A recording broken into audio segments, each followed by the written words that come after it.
It was a late summer day in 1984. I had been frequenting Hollywood Boulevard National Academy of Songwriters meetings in Hollywood.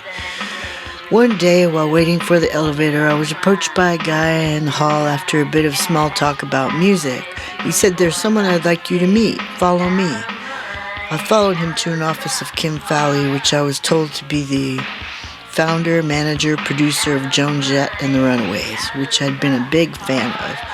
Not meeting Kim that day, I left but was later contacted by Kim Fowley by phone.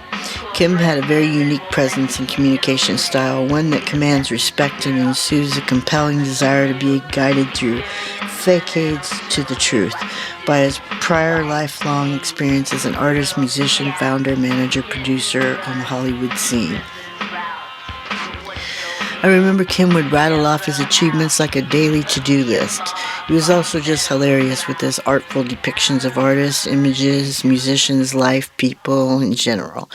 He was extremely knowledgeable and witty, a Hollywood fixture of entertainment.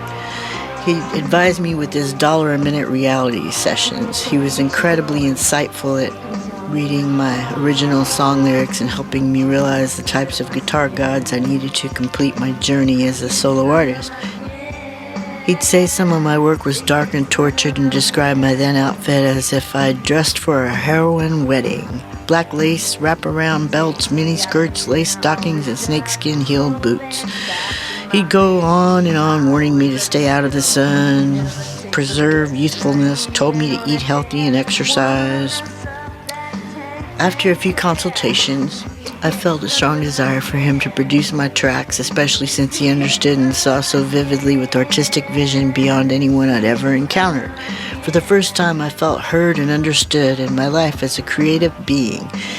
We discussed artist names. Under his advisement, I shortened my last name to Thorne, so Diana Thorne, later becoming Diana Divine, after a spiritual awakening, then later finally becoming Rainy Night.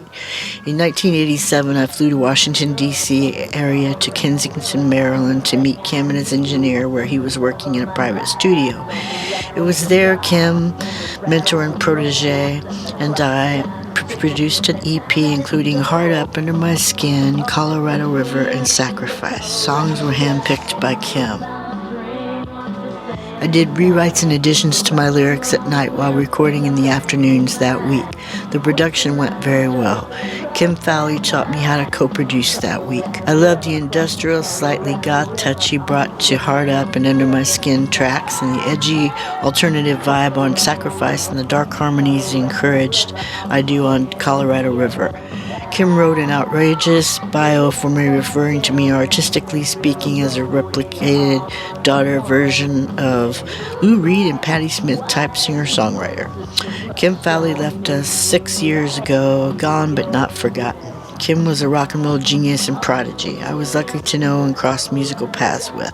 His words still stick with me even today.